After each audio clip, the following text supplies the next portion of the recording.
Grace and peace to all who do the will of our Father in heaven. I I want to bring Jeremiah chapter 17 verse 4 to people's attention.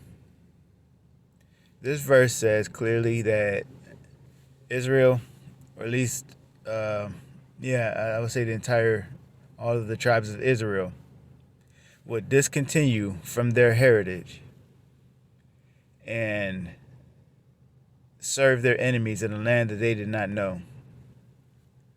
Why did this happen? Because we provoked him to anger. Our forefathers provoked God to anger.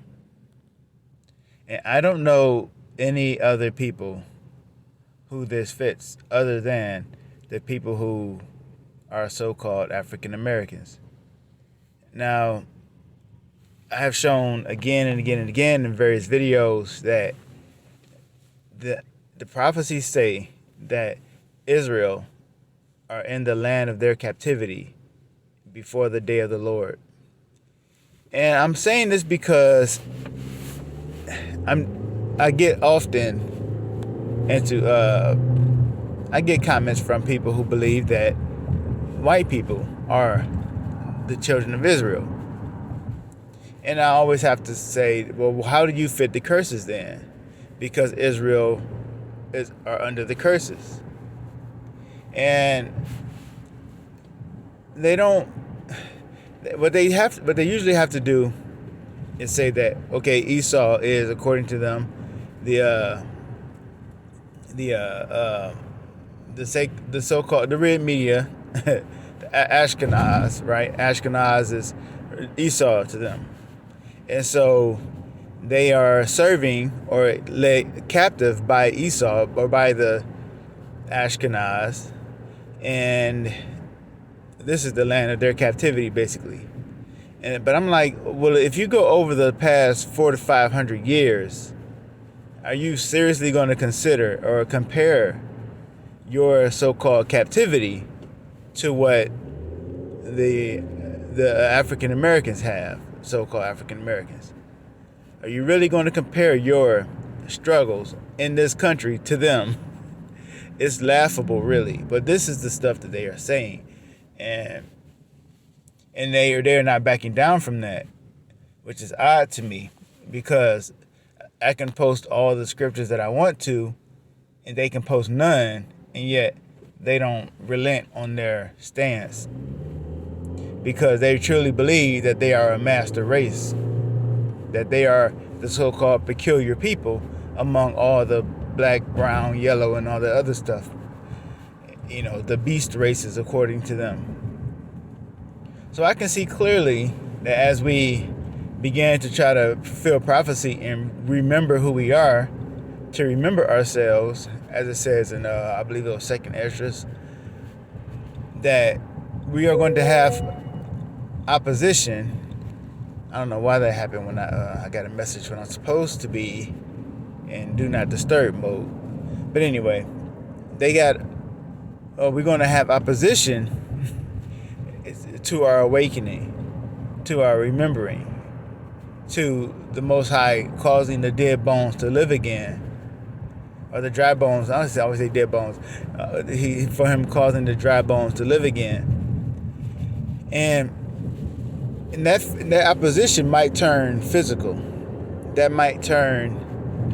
I mean, because they're already still doing the same stuff they've been doing for years, like black women going missing, right? Just like this one woman just escaped from this one guy's house the other week, or the last week.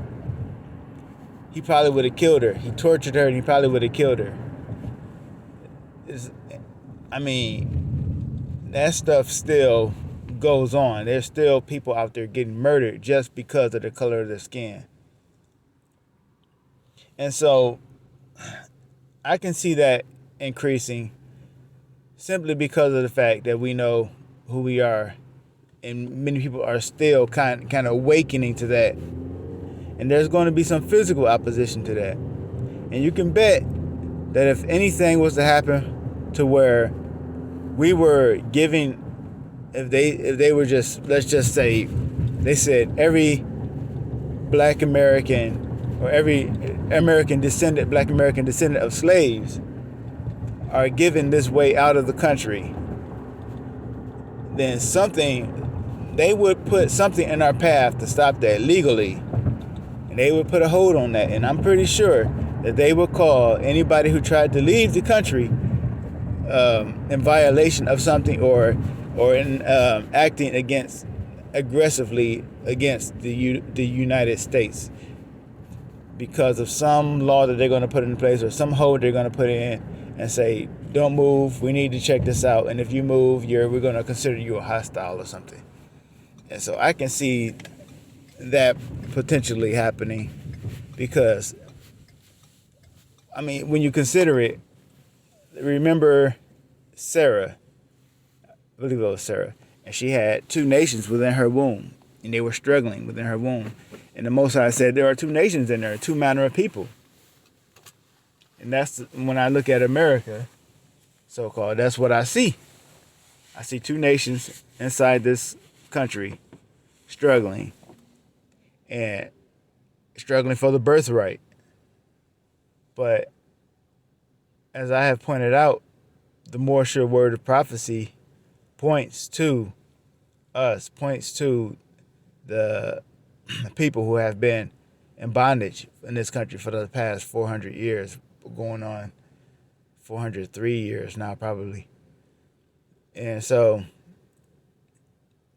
I really don't know how they can have any claim to the prophecies. They don't fit at all. But that doesn't stop them anyway. So that just shows you how unrelenting, and what was it? I can't remember exactly where in Jeremiah, but it said that their captives, Judah's captives, hold them fast and do not let them go. So they refuse to let us have our identity back. We have to take it, even if they, like Ye and Kyrie Irving, have to put pressure on them. They'll put pressure on us the same way to not claim who we are, just to not even say we are Israel, we are Israelites, we are the tribe of Judah in America. In other countries, like I think Benjamin is in Jamaica, or those Bahamas probably. And so just by just reclaiming our identity, we are becoming criminals, or becoming outcasts, just by reclaiming our identity. And that's crazy. Because if a white person was to stand up and say, I'm a Jew, nobody would bat an eyelid. But if a black person does it, now it's trouble. Right? So anyway, I'm going to end this video. Thank you all for listening. May our Lord Jesus Christ bless you.